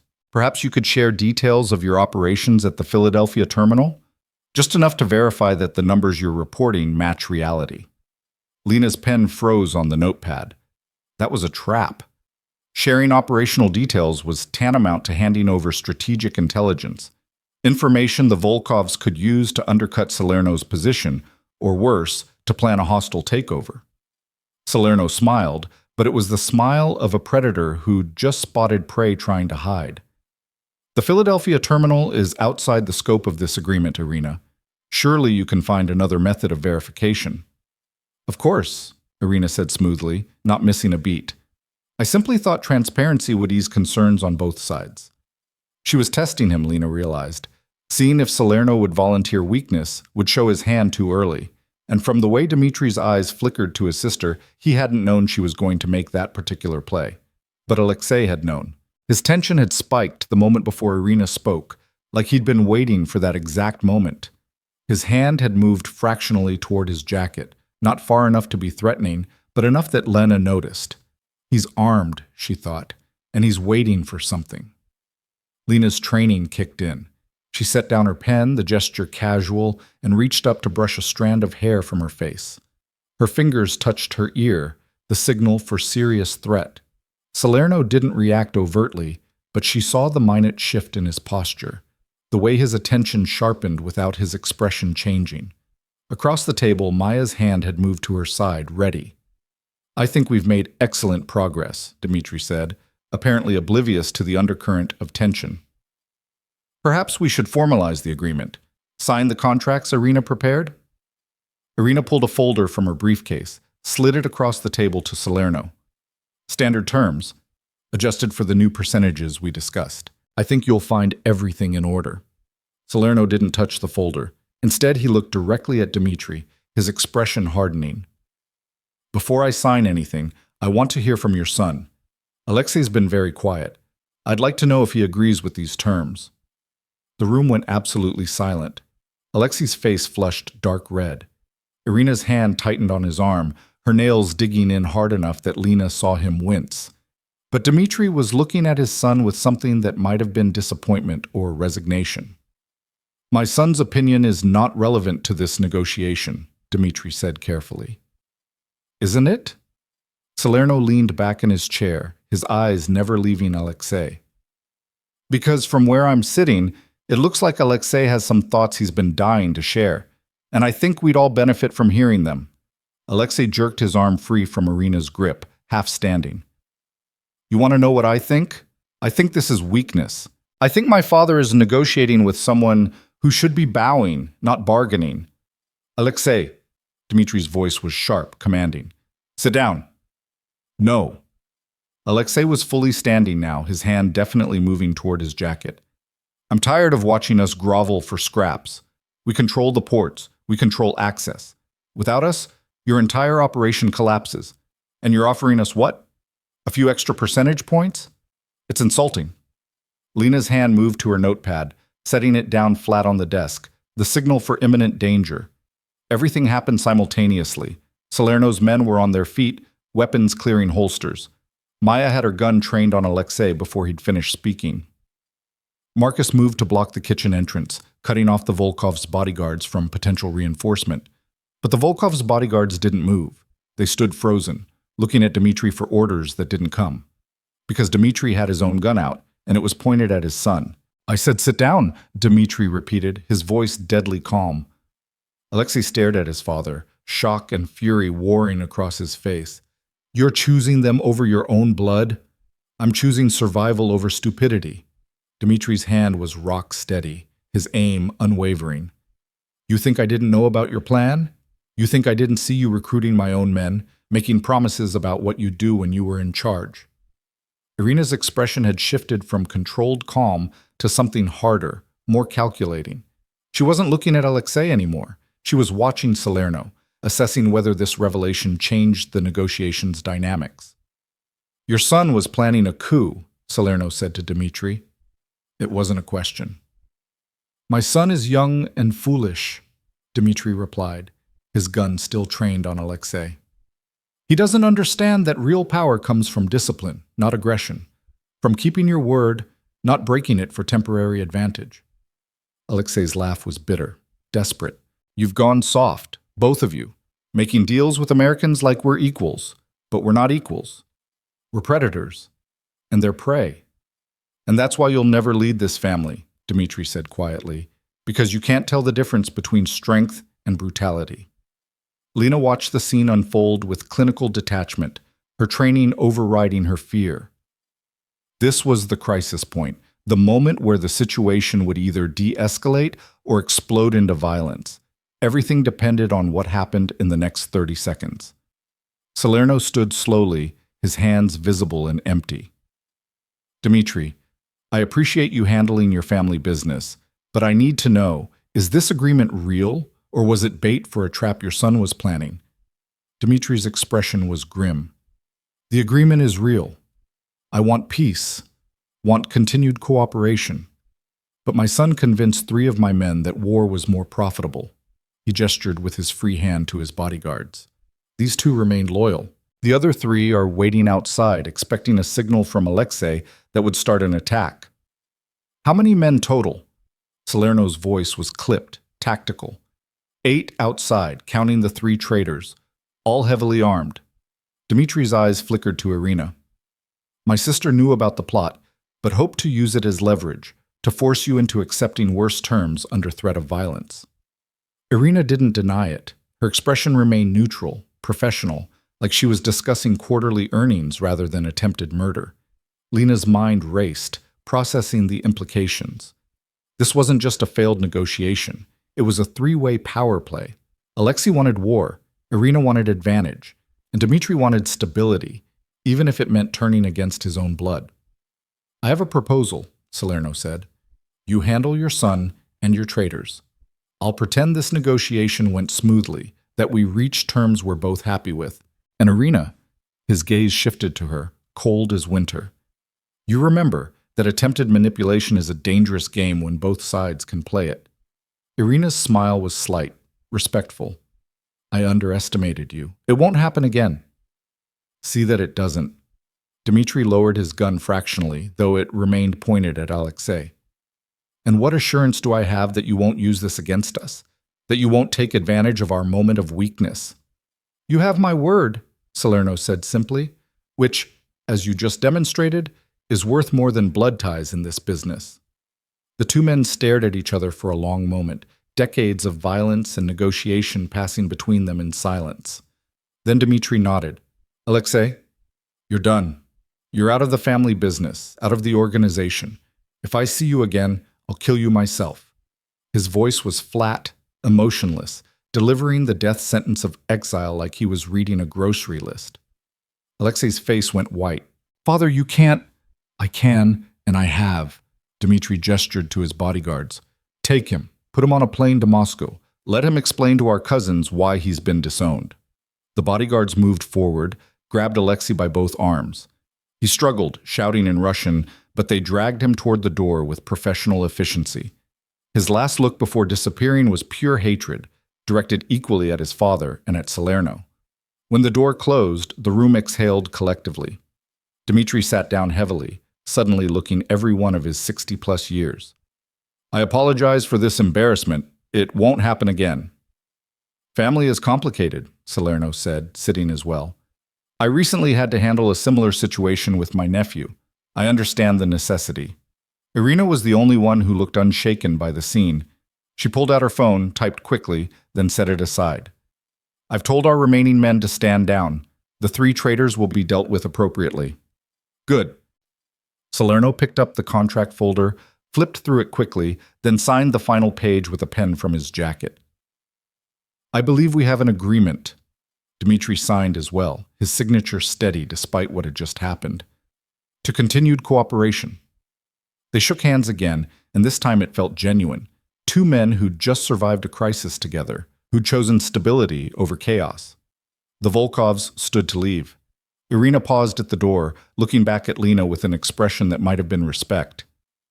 "Your assistant is very observant. You should value her." "I do," Salerno said, not looking at Lena. "Very much." When the door closed behind them, Salerno remained still for a full minute, listening to the sound of cars starting in the alley, driving away. Only when the last engine noise faded did he turn to Lena. "When did you know?" he asked. "Alexei's body language was wrong from the start," Lena said, her voice steadier than she felt. "He was holding back rage, and Irina kept restraining him. Then she made that play for the Philadelphia terminal information, and Alexei tensed like he'd been waiting for that moment. I thought he might be armed and ready to act." "You were right." Salerno stood, walked to her desk, looked down at her notepad where she'd been taking actual notes throughout the meeting. "You gave me the warning I needed to shift the dynamic, to force the confrontation before Alexei could make his move." Maya approached, holstering her weapon. "Dmitri's people are cleaning up the traitors outside. 3 confirmed kills. The rest scattered when they realized their support was gone." "Good." Salerno looked at Lena directly. "You prevented a massacre today. If Alexei had made his move without warning, we'd have been fighting 8 to 6 in an ambush situation. People would have died, probably including me." Lena's hands were shaking now that the adrenaline was fading. She gripped the edge of the desk to steady them. "I just did what you asked me to do." "You did more than that. You read a situation most people would have missed, and you had the courage to signal even knowing it might collapse the negotiation." Salerno's expression softened fractionally. "That's not just competence, Lena. That's judgment under pressure. That's the difference between an asset and a partner." The word hung in the air between them. Partner. Not employee, not tool, but partner.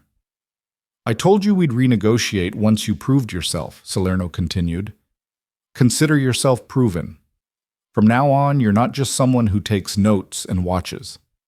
You're someone whose opinion matters, whose judgment I trust, whose instincts might be better than my own." Lena looked up at him, trying to process what he was offering. 3 days ago, she'd been a hotel maid. Now she was being offered partnership in a criminal organization, real power, real influence.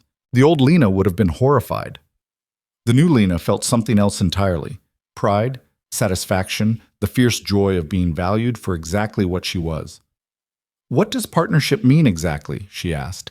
"It means you're in the room for important decisions. It means your voice carries weight. It means you share in the risks and the rewards." Salerno pulled out his phone, made a brief call. "It also means your security detail increases. Your compensation reflects your value, and you get access to resources you'll need to continue developing your skills." He ended the call, pocketed the phone. "But most importantly, it means I protect you absolutely. You're not disposable anymore, Lena. You're essential. And essential people in this organization are defended with everything we have." Maya was smiling, something Lena had rarely seen. "Welcome to the inner circle. Try not to let it get you killed." "I'll do my best," Lena said, managing a shaky laugh. They left Il Pelicano through the back entrance, Marcus and 2 other guards forming a protective cordon. The alley was quiet now, the bodies already removed, the only evidence of violence a few dark stains on the concrete that would be gone by morning. In the car, Lena finally let herself feel the full weight of what had just happened. She'd walked into a room with killers, read their intentions, and signaled accurately enough to prevent a war. She'd proven her value in the most high-stakes situation imaginable, and she'd survived. More than survived, she'd thrived. For the first time in 12 years, she felt like she was exactly where she was supposed to be, doing exactly what she was meant to do. Lena. Salerno's voice pulled her from her thoughts. Tonight, celebrate. Tomorrow, we have work to do. The Volkovs aren't our only problem, and you're going to help me solve all of them. Lena looked out this window at the city passing by, lights reflecting off glass and steel, 1,000 secrets hidden behind 1,000 windows. She'd spent her whole life on the outside of those secrets, invisible and powerless. Not anymore. I'm ready, she said, and meant it completely. The celebration Salerno had mentioned turned out to be dinner at his penthouse with the core members of his inner circle. Lena found herself seated at a table with people who'd been strangers a week ago, but who now looked at her with something approaching respect. Maya sat to her left, Marcus to her right, and down the table were faces she'd learned to recognize, enforcers, strategists. The machinery of Salerno's organization gathered to acknowledge her contribution. Salerno raised his glass from the head of the table. To Lena Hart, who proved that the best weapon isn't always the one you can hold in your hand. Intelligence, properly applied, prevents wars rather than fighting them. They drank, and Lena felt the weight of their attention, their acceptance. It should have felt surreal, a hotel maid drinking expensive wine with career criminals, but instead it felt inevitable, like every choice she'd made in her life had been leading to this moment. The Volkov situation is stabilized for now, Salerno continued, setting down his glass. But it exposed vulnerabilities we need to address. Alexei wasn't wrong about one thing. We've been reactive rather than proactive. That change is starting now. He looked at Lena directly. Which is where you come in. I want you to do for the entire organization what you did in that restaurant. I want you to identify threats before they materialize, to spot the patterns that lead to betrayal, to tell me which of my people I can trust and which ones are waiting for an opportunity to sell me out. The magnitude of what he was asking settled over Lena like a heavy coat. He wanted her to become his eyes and ears, to be the filter between him and an organization full of people who might betray him at any moment. That's a lot of responsibility, she said carefully. It's also a lot of power, Maya interjected. People who know you're watching tend to stay honest, or at least they stay smart about their dishonesty. Salerno nodded. You'll work directly with Maya on security assessments. You'll sit in on meetings, observe operations, interview personnel. Your job is to find the cracks before they become fractures. And when I find them, you report to me. I decide how to handle it. His expression hardened. But understand, this work will make you enemies. People don't like being watched, don't like having their secrets exposed. You'll need to be careful. Lena thought about her father, about the men who'd killed him because he'd seen too much. The difference was that her father had been alone, unprotected, vulnerable. She had Salerno's entire organization backing her now. I can handle it, she said. The dinner continued with discussions of business, territories, operations, the complex web of legitimate and illegitimate enterprises that funded the organization. Lena listened, absorbing information, learning the architecture of the empire she'd become part of.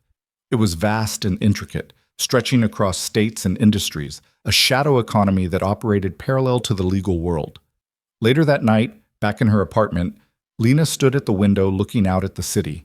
Her phone buzzed with a text from Maya. Tomorrow, 9 a.m. We start the real work. Get some sleep. Lena smiled. Sleep had been elusive since this whole thing started, her mind too active, processing too much. But tonight felt different.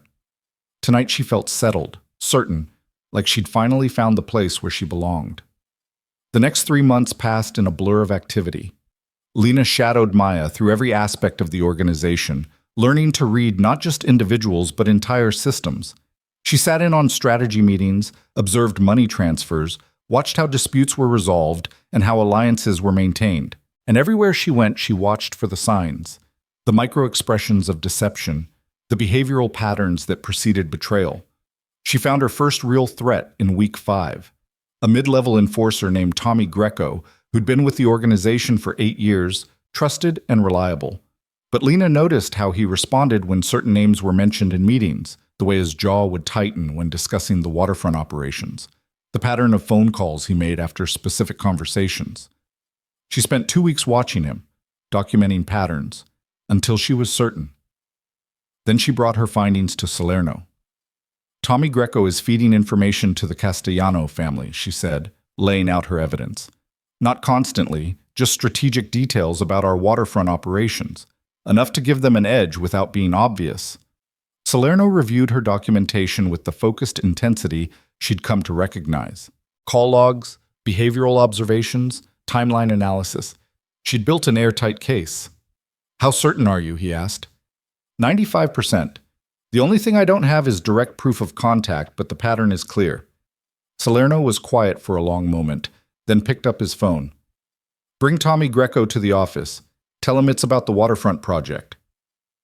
20 minutes later, Tommy walked into Salerno's office with the easy confidence of someone who thought he was untouchable. That confidence evaporated when he saw Lena standing beside Salerno's desk. "Tommy," Salerno said, his voice conversational, "we need to discuss your relationship with Marco Castellano." Tommy's face went pale. "I don't know what you're talking about." "Don't insult us both."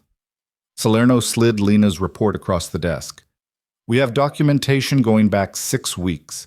Every call, every suspicious behavior, every piece of information that found its way to the Castellanos right after you had access to it."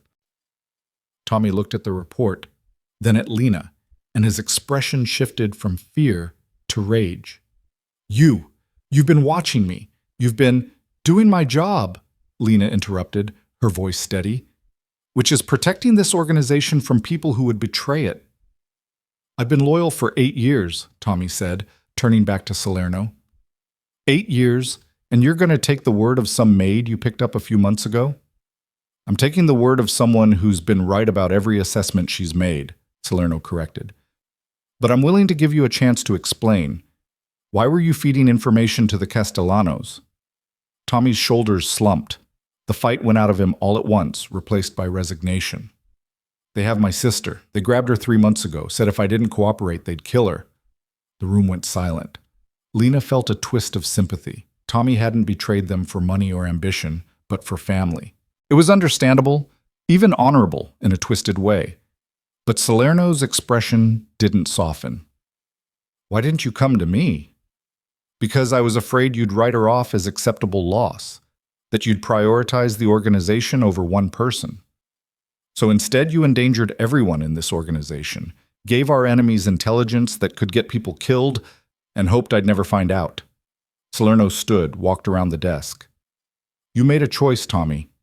I understand why you made it, but that doesn't change the consequences." "What happens now?" Tommy's voice was barely a whisper. "Now we get your sister back," Salerno said. "And then you're done. Out of the organization, out of the city, out of my sight. You get to live because your betrayal came from fear rather than greed, but you don't get to stay." Tommy's eyes widened. "You'll help her?" "I protect my people, Tommy. Even the ones who betray me, I protect their families when I can." Salerno returned to his desk. "But you're not my people anymore. After this is done, you disappear. Understand?" Tommy nodded, tears streaming down his face. "Thank you, thank you." After he was escorted out, Salerno looked at Lena. "You handled that well. No gloating, no judgment, just facts." "He was in an impossible situation," Lena said. "I can understand making desperate choices to protect family." "So can I, but understanding doesn't mean tolerating." Salerno pulled up information on his computer. "The Castellanos will regret taking hostages. We'll get the sister back within 48 hours. He was right. 2 days later, Tommy's sister was returned unharmed, and 3 Castellano properties were mysteriously destroyed in fires that the authorities ruled as accidents. The message was clear: taking hostages had consequences that outweighed any intelligence gained. Tommy disappeared as promised, relocated to somewhere far from the organization's reach, and Lena's reputation as Salerno's eyes and ears was cemented.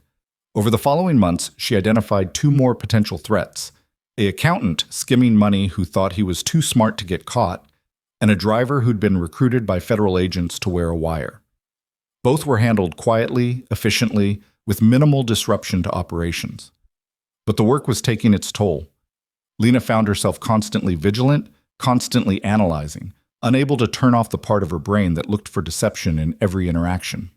She started having dreams about her father again, about the conversation she'd overheard in her childhood kitchen, except now she was the one planning the violence instead of witnessing it. Maya noticed during one of their training sessions when Lena's concentration slipped and she took a punch she should have blocked. "You're burning out," Maya said, offering a hand to help her up. "I've seen it before. The constant vigilance, the weight of other people's lives in your hands, it's exhausting." "I'm fine," Lena said, though she knew it was a lie. "You're not, and if you don't deal with it, you're going to make a mistake. Miss something important, or worse, see threats that aren't there." Maya guided her to the bench. "When's the last time you did something that wasn't work?" Lena thought about it, realized she couldn't remember. Every moment of the last 4 months had been consumed by the organization, watching, analyzing, reporting. She'd stopped going to her programming classes, had abandoned the textbooks gathering dust in her apartment. "I don't know," she admitted. "That's a problem." Maya pulled out her phone, sent a quick text. "You're taking tomorrow off. No work, no surveillance, no thinking about the organization. Go somewhere, do something normal. Remember what it feels like to exist outside of this." Salerno's orders," Maya interrupted. "He called me this morning, said you've been pushing too hard. Even he takes breaks, Lena. You need to learn the same skill." The next day, Lena found herself walking through the city with no destination, no purpose beyond existing in the moment. She ended up at a coffee shop near the university, surrounded by students cramming for exams and arguing about philosophy. It felt like visiting another planet, a world where the biggest concerns were grades and relationships, where nobody was watching for betrayal or calculating angles of attack. She ordered coffee, found a corner table, and pulled out one of her old programming textbooks. The code problems felt refreshingly simple: binary logic, clear solutions, no moral ambiguity. She worked through exercises for 2 hours, losing herself in the clean elegance of well-written code. "Mind if I sit?" A voice interrupted her focus. A young man, maybe her age, holding a coffee and a laptop. "All the other tables are taken." Lena almost said no, almost retreated into the isolation she'd built around herself. But something in his easy smile, his complete lack of threat assessment in his posture, made her pause. "Sure," she said. His name was David, and he was a graduate student in computer science. They talked about programming languages and algorithm design, safe topics that had nothing to do with criminal organizations or reading deception. It was the most normal conversation Lena had had in months, and she found herself laughing at his terrible jokes, relaxing in a way she'd forgotten was possible. When they parted ways 2 hours later, he asked for her number. She gave it to him, knowing she probably shouldn't, knowing her life didn't have room for normal relationships. But the idea of having something outside the organization, some connection to the ordinary world she'd left behind, felt necessary somehow. She returned to her apartment that evening, feeling more centered than she had in weeks. Maya had been right. She'd needed the break, needed the reminder that she was more than just Salerno's intelligence asset. But the respite was brief. The next morning, she was summoned to Salerno's office for an emergency meeting.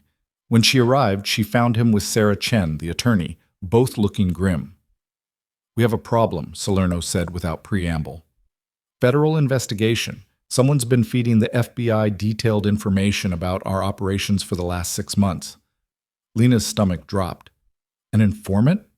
More than that, someone with access to high-level intelligence, financial records, operational details? Sarah pulled up a document on her tablet. "The FBI has built a RICO case. Multiple charges, dozens of defendants, enough evidence to bring down significant portions of the organization." "How do you know about it?" Lena asked. "We have people inside the federal system. They managed to get us advance warning before the indictments are unsealed." Salerno's expression was carved from stone. "We have 72 hours before they move, 3 days to identify the source, shut them down, and minimize the damage." "You think I can find them in 3 days?" "I think you're the only chance we have." Salerno stood, walked to the window. "This isn't like the other threats you've identified. This is someone sophisticated, careful, someone who's managed to hide their activities for months. But they're human, and humans make mistakes. I need you to find those mistakes. Lena spent the next 2 days living in Salerno's office, reviewing every piece of intelligence Sarah's people had managed to gather about the federal investigation. The scope was staggering: wiretaps, financial surveillance, testimony from multiple sources. Someone had given the FBI a roadmap to the organization's entire structure. She analyzed patterns, looked at who had access to what information, built timelines of when intelligence appeared in the federal case versus when it became available internally. The work was exhausting, her eyes burning from staring at screens, her mind racing through possibilities and eliminating them one by one. On the third day, as the deadline approached, she found it. A pattern so subtle she'd almost missed it. A specific financial transaction that appeared in the federal evidence before it had been fully processed internally.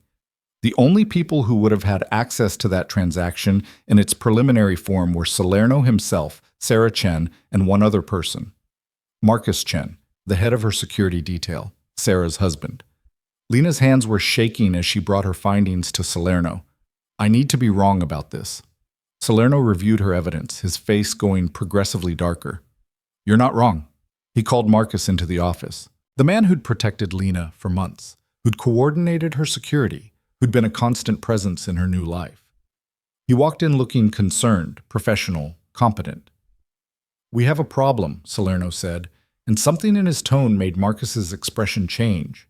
The concern became wariness, the professionalism a mask. What kind of problem? The kind where my head of security has been feeding information to the FBI for 6 months while pretending to protect this organization. Salerno's voice was deadly calm. The kind where you used your wife's access to legal files and your own access to operations to build a federal case that could destroy everything. Marcus didn't deny it. His hand moved toward his weapon, but Maya was already behind him, her gun pressed against the base of his skull. Don't, she said quietly. Marcus froze, his jaw tight. How did you find out? Does it matter? Salerno gestured to Lena. She found the pattern you left. The one transaction you couldn't resist including because it was too perfect, too incriminating.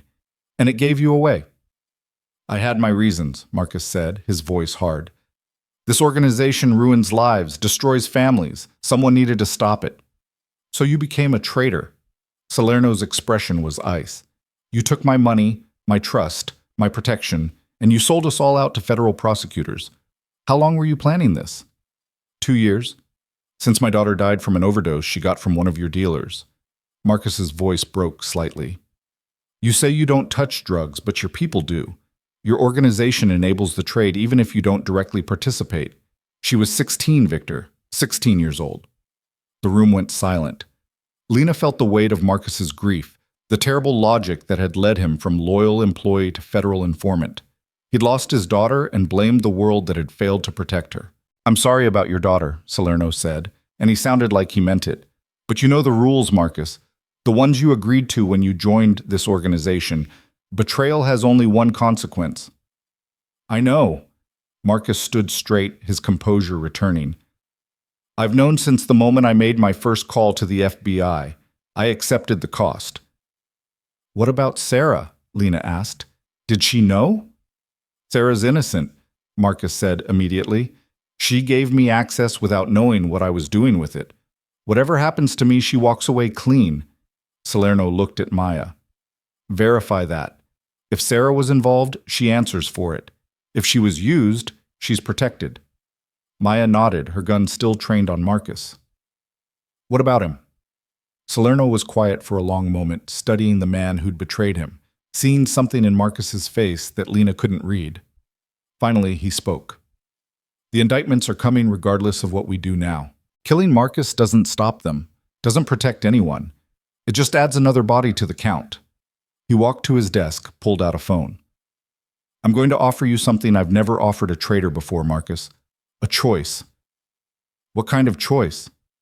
You can die here, today, as punishment for betrayal. Clean, quick, no suffering, just the consequence you expected. Salerno set the phone on the desk between them. Or you can live. You call your FBI handlers right now, Tell them the case is compromised, that we know about the investigation. You give us enough warning that my people can scatter before the arrests happen, and in exchange, you get to walk away. Out of the organization, out of the city, but alive." Marcus stared at him. "Why would you offer that?" "Because your daughter's death wasn't your fault, and grief makes people do terrible things. Because Sarah deserves a husband, even one who betrayed me. And because—" Salerno's expression hardened. "Because if you take this deal, you'll spend the rest of your life knowing that the monster you tried to destroy showed you more mercy than you showed him." The cruelty of it was elegant. Marcus would live, but he'd carry the weight of that mercy forever. He'd have to reconcile his moral crusade with the reality that the man he'd tried to destroy had been more human than he'd wanted to believe. Marcus picked up the phone with shaking hands. He made the call, warned his FBI contacts that their case was blown, gave them everything Salerno had asked for. When he ended the call, he looked like he'd aged 10 years. "Now leave," Salerno said. "Take Sarah if she'll go with you. Start over somewhere far away. And if I ever see you again, the mercy ends." Marcus walked to the door, paused, looked back at Lena. "I'm sorry I put you at risk. You didn't deserve to be collateral damage." Then he was gone, and Lena was left standing in the office with Salerno and Maya, processing what had just happened. "You let him go," she said, still not quite believing it. "I let him live," Salerno corrected. "There's a difference. He'll warn the FBI, they'll accelerate their timeline, and we'll lose some people in the arrests. But we'll survive, rebuild, adapt. We always do." "What about Sarah?" "Maya's already checking. If she was truly ignorant of Marcus's activities, she stays on as counsel. If she knew—" He shrugged. "Then she made her choice too." The investigation Sarah cleared 2 days later when Maya's review found no evidence she'd known about her husband's betrayal. She stayed with the organization, though she and Marcus divorced within the month. The federal indictments came down as predicted, sweeping up mid-level operators who couldn't scatter fast enough. But the core of Salerno's organization survived, protected by Marcus's warning and Lena's detection. In the aftermath, Salerno called Lena to his office one final time. "6 months ago, you were a hotel maid," he said. "Today, you're the person who saved this organization from a federal investigation that could have destroyed us. That's not luck, Lena. That's skill, judgment, and courage." "I just did what you asked me to do," she said. "You did more than that. You became essential." He pulled a document from his desk, slid it across to her. "This is a partnership agreement, real partnership, not the informal arrangement we've had. You'll have equity in the legitimate businesses, input on major decisions, and protection that extends beyond just security. You'll be part of the leadership structure, not just an advisor." Lena looked at the document, at the numbers that represented more money than she'd ever imagined having, at the terms that transformed her from employee to owner. "Why?" she asked. "You could hire a dozen people to do what I do. But I trust you. And in this world, trust is rarer than competence." Salerno met her eyes. "You've proven yourself 100 times over, Lena. You've earned this." She signed the document, her signature steady, committing herself fully to the organization, to Salerno, to the life she'd chosen when she stepped out from behind that column in the hotel hallway. The months that followed brought changes. Lena finished her computer science degree, using her new resources to hire tutors and accelerate her coursework. She continued seeing David, the graduate student from the coffee shop, carefully compartmentalizing that part of her life from her work. He knew she worked in security consulting, knew she traveled frequently, but he didn't ask questions she couldn't answer. The organization evolved too. Salerno began legitimizing more operations, using Lena's analytical skills to identify which businesses could be cleaned and which needed to be abandoned. They established foundations, invested in legitimate enterprises, slowly transforming the empire from purely criminal to something more ambiguous, more sustainable. Maya was promoted to chief of operations. Sarah rebuilt the legal department with people she could trust, and Lena became the quiet power behind decisions, the person who watched, analyzed, and guided strategy based on reading the complex human dynamics that defined their world. 2 years after that night in the hotel hallway, Lena stood in Salerno's penthouse at a celebration for the opening of their newest legitimate venture. a technology consulting firm that would serve as both genuine business and cover for less legal operations. The room was full of people she'd vetted, approved, or recruited, an organization she'd helped build from the ruins of federal investigation and internal betrayal. Salerno found her by the window, looking out at the city lights. "Regrets?" he asked. Lena thought about the hotel maid she'd been, invisible and powerless. Thought about her father, about 12 years of running from her own capacity for action. Thought about the choice she'd made to speak instead of staying silent, to step forward instead of disappearing. "No regrets?" she said. "I chose this. All of it." "Good." Salerno raised his glass. "To choosing power over silence." Lena clinked her glass against his, the sound clear and decisive. She'd been invisible once, a ghost moving through other people's lives.